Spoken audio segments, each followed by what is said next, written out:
Hello guys, welcome back to another video. My name is David. For those of you who don't know me, I'm an architecture student here at MIT studying architecture and design. And a lot of you guys have been liking the content on creativity and design and have been asking me to make more videos about design. So for today, I'm going to be explaining some of my thoughts, some of my experiences, and what I think are the three things that you need to be a great designer. And those three things obviously are an oversimplification. I literally thought of these three things like 5 minutes ago before shooting this. I kind of been like dabbling with it the past few days, thinking for a new video. But I really think that those three things are, you don't really need much to be a great designer. But if you have those three things, and those three things also are things you can like work on forever. They're limitless game, never-ending games, and their habits and their mindsets that you can practice, and it becomes a discipline almost.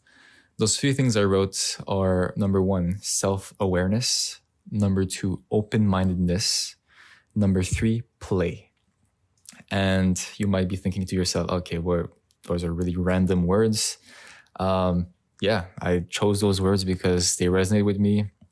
They're kind of reminders for myself, and hopefully I can convince you that if you have those three things and they're the kind of mindsets that you hone into your work and how you approach life and people and teamwork, you will become a better designer. Because being a designer is kind of a weird thing. Creativity in itself is a weird thing. It's not something you can measure. It's not something you can quantify. It's not an output specific skill set or career, being creative. It comes in blitz. It comes in, moments of inspiration. The same way, like with these videos, I'm not forcing myself to pump out videos and script everything and make sure everything's perfect. Some people do that. Some people are creative that way. For me, creativity comes in moments of inspiration and moments of bursts. It's not something that's like a machine that's very recurring and constant, and there's a lot of ups and downs. But if you can, if you practice it can come more natural, and you can get into the flow state. And yeah, so we're going to be talking about those things. I'm going to try to keep it kind of short. As you can see, I'm recording inside. It's Saturday right now, so the whole day was kind of free. I went for a little bike ride with my friend this morning, and then it was expected to rain this afternoon. So I've just been staying inside this afternoon doing some work, and I don't know if you can hear, but there's been a lot of rain, and I've been taking naps. I actually just woke up from a nap because I just opened my window and took a nap, and the sound is just amazing. So yeah, today we're doing this inside, back in my dorm, with a little bit of rain sounds in the background. Not sure if you can hear it, but for me, it's so therapeutic. So I was like, we have to shoot this here. So yeah, number one, self-awareness. Probably the most important, or it's something I've practiced with time. Some of my videos, I talk about meditation. I talk about the practice of being present and being mindful. And I think it's important as a designer. I think it's important because self-awareness is basically self-critique, and being selfless. The more self-aware you are, the more you understand what you're doing, the decisions you're making, and then also about your environment. You're being more attuned with what's happening around you. And a designer in itself is someone who is constantly critiquing and judging their environment. They want to curate their environment. They want to improve it. They want to make it better. It might just be an adjustment, an iteration, and it could be something specific. It could be a product. It could be maybe a space. If you're an interior designer, if you're an architect, you want to curate space. If you're an industrial designer, you want to curate or create a product. And so, yeah, it's a constant critiquing and reevaluation of our environment, of our spaces. And so if you always take things for granted, if you're always thinking in one mental model, in the same model, you're never really judging itself, and you're never really thinking about your own mental process and the steps that you take to make a decision. It's going to be very difficult because in design, you're constantly being challenged, and you're working with different, stakeholders. You're working with different, like experts, engineers, biologists, maybe specific industries, and they have different ways of thinking. So if you're able to understand yourself really well, and that will help you communicate that to others, and then that's where teamwork comes in, and communication, and finding like common ground sometimes. And then sometimes you have to delegate, but you also have to kind of compromise with people and be able to give some, take some. And there's like a back and forth. There's like a kind of rope pulling game sometimes, with, especially if you have like a difficult client to work with. Because the reality is, for a designer, you never work in a silo. It's always very dynamic, and there's a lot of people involved. And so, for example, if you're a graphic designer, you're usually making logos, or you're creating content and decks and visuals for a specific client, a specific company or business who's looking for an identity, for example. And so you have to become almost like a psychologist. You have to become a therapist and ask them questions like, what do you like? What do you enjoy? Like, and then maybe they might say things, but then it's not really things that they want. They want something else because they have biases in their mind. And so you have to play kind of like the, what's it called? Like a detective. You have to you have to ask the right questions in a way that's like not biased to begin with. And so you have to be very self-aware of like, the situation. So the best, I think the best designers are the ones who can read the room, who have really good social skills, who understand social cues, because when you're talking to people, when you're communicating with clients, you can read between the lines. And so best thing is stuff like meditation. It could even just be, it doesn't need to be like your traditional way of meditation. I know it's kind of cliche, and it became like romanticized and popularized now, but it has amazing benefits, and it's free. It's the simplest thing. It's literally just like sitting down, breathing, like not trying to think about the future or the past. It's just being present in the moment. Your type of meditation could be sketching. It could be, illustration. It could be making music.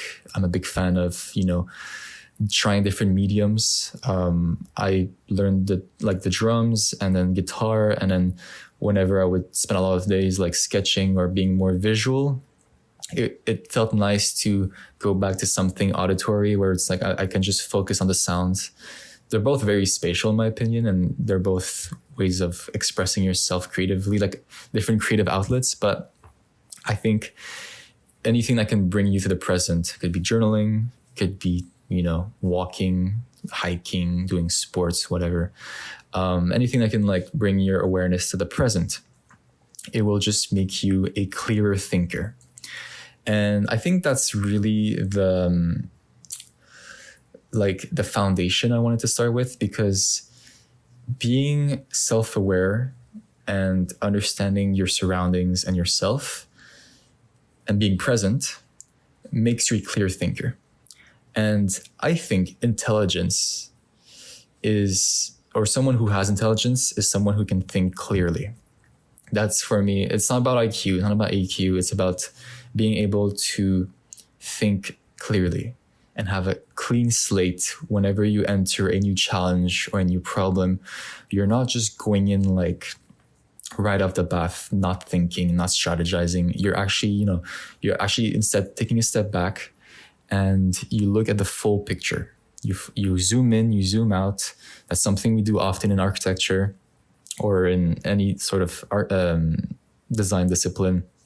There's a lot of zooming in, zooming out, and looking laterally, looking vertically, and all the different sides of the coin. And yeah, so that's the foundation, how to be a clear thinker, self-awareness, cultivate that. The second thing, open-mindedness.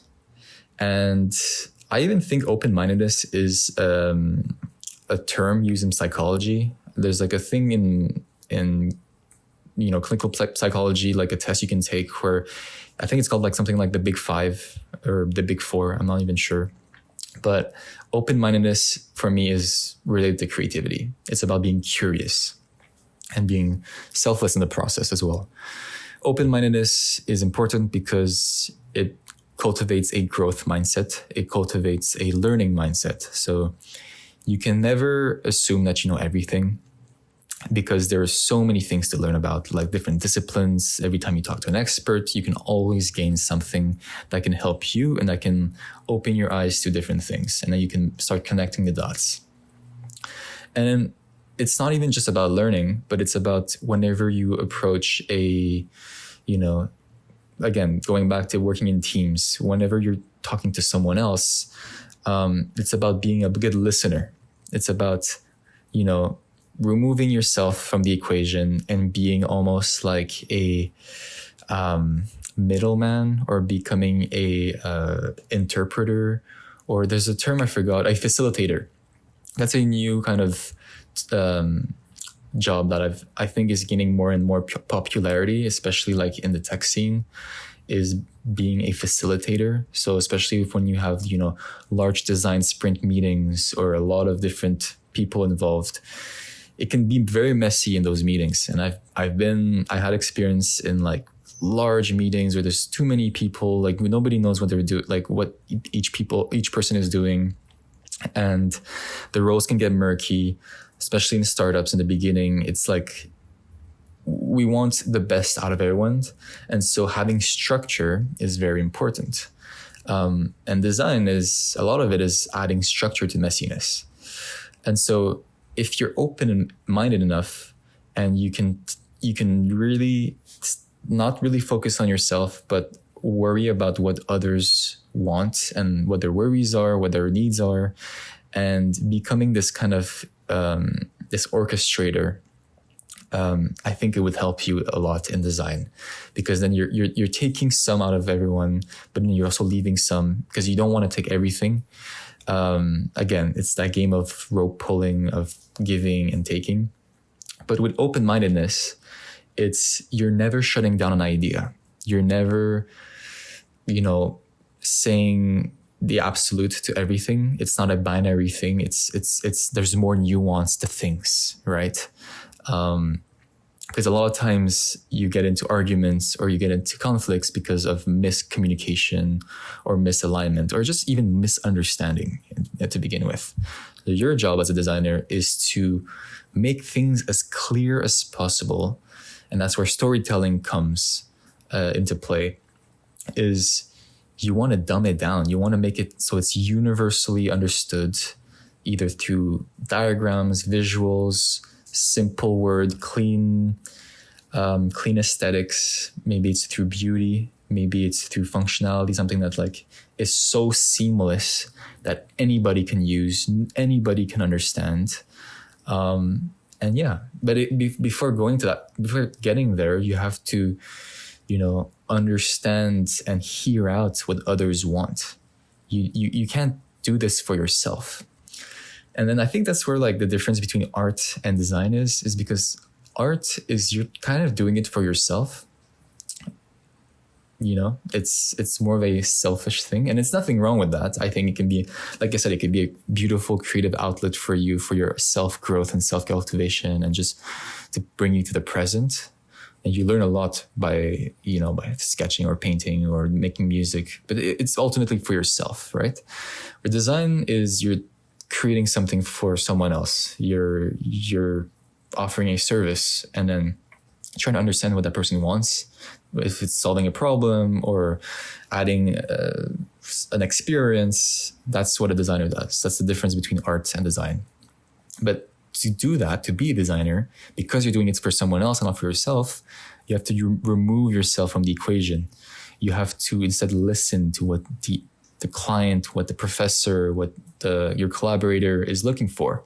And then you have to engage in that and then bring in your own experience and your own takes, your own perspective. It doesn't mean that you have to, the quote, like the customer is always right. It's not like that, because it would just, there's some value and there's some skills that you want to bring in order to make the project and the product better. So open-mindedness is kind of this game where you have to listen, but then you have to contribute and you have to really critique things. And again, everything's connected. It comes back to self-awareness, and then self-awareness connects to open-mindedness. Those two are really like important skills to cultivate. And in this video, I'm just going with like the softer skills. Obviously, I can get into details, into the technicalities of like the technical skills you need to be a good designer, but this is not the point of the video. I think these things you can, again, like I said in my previous video, you can teach yourself with ChatGPT, AI, like all that stuff, like the technical stuff. I'm just giving you the big picture mindsets and skills that you need to cultivate, in my opinion. And then the third part, which is kind of like, now that I think about it, is like the way you kind of take all these things together and then start dancing with it. It's literally play. Like that's my approach to design or creativity. I know for some others it's very different. It's just that I found it the most optimistic, the most sustainable. A lot of people, they create through pain or through suffering. Like they say, like the best art comes from pain, or in moments of, of sadness, or moments of stress. Like people perform better under pressure. I always preferred creating in moments of peace and tranquility and just in play. Like I always refer back to childhood, because really, I think the most creative individuals are children. It's the purest form of creation that you can get, is a bunch of kids in a playground, just make believe, like creating games in their heads, or taking things together, hacking things, Lego pieces, or like game boards, or going outside with rocks and playing outside in the sand and making whatever creation that it comes through their mind. And maybe they're playing with other kids, and then they're making games. I think as a kid, it was just something I used to do a lot, is just creating games for myself and for others, and being like this game creator and like improvising something like from scratch. It was always like the most fun thing, right? And it would bring people together. It would, create good memories, good experiences, and you would learn from it. And looking back, it was, kind of the start of my creative journey, if I'm being honest. And I kind of translated that mindset to all my projects. I never took a project seriously, if that sounds kind of crazy, because there's all like so many serious things around me already, like paperwork, administration stuff, or like, money problems, like getting part-time jobs or summer jobs to pay for bills, and working in like more serious environments. For me, design was like, okay, I get to be paid to ideate and brainstorm and sketch and come up with crazy ideas. Hey, let's have fun with this, And then the ironic thing is the more fun you have, the better the ideas are, because they stem from a place of pure exploration and pure experimentation. And I think that's where you get some innovation. And that's what led me to MIT, because play is like one of their most, like their biggest value in everything, is like they approach everything with experimentation and playfulness. And there's a lot of game theory in every course that I've taken. It's like the professors are also very open-minded, and they want students to just hack and tinker and take something and just, build it out, flesh it out, experiment, fail a bunch of times, and then try again and see if something nice comes out of it. So playfulness is something you can cultivate. It starts with just not taking things too seriously, kind of being weird. A lot of students here are considered weird, and it's true. Like we kind of have some quirkiness to us. We're all kind of like nerds, but with like some weird niche interest. But play is important. It's where you find the aha moments. It's where you find the moments of joy where you can just not worry about sticking to a method and just switch the script and, just experiment. It's all experimentation. It's all trying about a bunch of different things. You have to break the rules. And I think my approach specifically to architecture studios, because, we were like, for every studio, which is a part of architecture school, you're assigned a project, and then you have full ownership about what you're doing. Obviously, you have a professor who's giving you guidance, and sometimes, depending on who you have, it can be someone who gives you unlimited freedom. And there are some who are very strict and they tell you what to do, and it feels more like an office where there's like do this, do that, do that. I personally did not like that. I've always tried to be rebellious in all my projects, and sometimes I would kind of confront professors and say like, no, I'm going to do this instead. Or I'm going to, in my head, I'm be like, yeah, I'll show them something better. So it was always like this kind of like rebelliousness of, just, I'm going to do things my own way. And if it works, it works. If it doesn't, it doesn't. I've always had more fun doing that. And also the results are always better, because then you stand out. Then your project becomes unique. It becomes creative and original. So seeking for originality starts with having fun and trying different things. So yeah, it sounds pretty straightforward to me, but I think, ultimately that's what we do as designers. So hey, if that's stuff you're interested in and you're not a designer, like, you should check it out. It's a fun job. It's nice to do a living and just have fun with it. But yeah, so those are the three things. I kept it under 30 minutes, so we're good on time. But yeah, self-awareness, open-mindedness, and play. I think if you have those three things, or at least you cultivate those three kind of mindsets throughout whatever project you're doing, or maybe you start a project and then you apply these three principles, I think already like a big chunk of what makes a good designer is already like achieved. So yeah, those are my thoughts. Again, oversimplification, but I can maybe go into a more detailed technical video about like specific design theory. But I don't know, I like the big picture thinking. And we can go deep into other things as well. There's so many things about what you need to do, what you need to be a designer, to be a good designer. But those are the three things that popped into my mind today. So I wanted to share those things.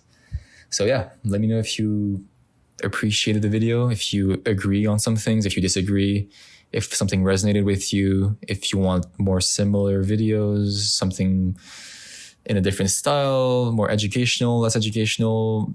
Maybe you want me to talk about like what I do, my day-to-day, some projects I'm working on. I don't know, let me know. I'm still trying to figure out what to do with these videos. It's like, I don't know, I'm just having fun with it. Again, playfulness, being rebellious. And, like, for example, like I had a call with one of my viewers who is kind of leading this kind of design incubator in San Francisco, and she wanted me to be a part of their panel and be part of like their mentors or something. I wasn't really sure what exactly, but anyways, we were talking, and then she was asking me like, what are my plans for this channel and these videos, like my future goals, and have some ideas. I do eventually want to turn this into this kind of like design school, or this like educational platform for design education in my own style. And then maybe writing some books, publishing some books online for people to learn about, my experiences and, all that kind of stuff. So you see, we'll see. I don't know. I'm still figuring it out, but you can expect that's kind of like what I'm looking for with these videos, is to eventually turn this into like, because I like teaching and I like sharing things, and I don't know, it'd be really cool if we could turn this into like a little design school, like an online design school, and then we could have maybe like, you know, different experts who also give in their opinions on creativity and all that stuff. But yeah, that takes a lot of time, and I'm like working full time this summer, working on a few projects. Yeah, this is what's in my mind right now. So yeah, we'll see. But anyways, I'm going on a tangent now. I need to end this video. Thank you so much. I hope you have a wonderful day. I'll see you in the next video. Take care and peace.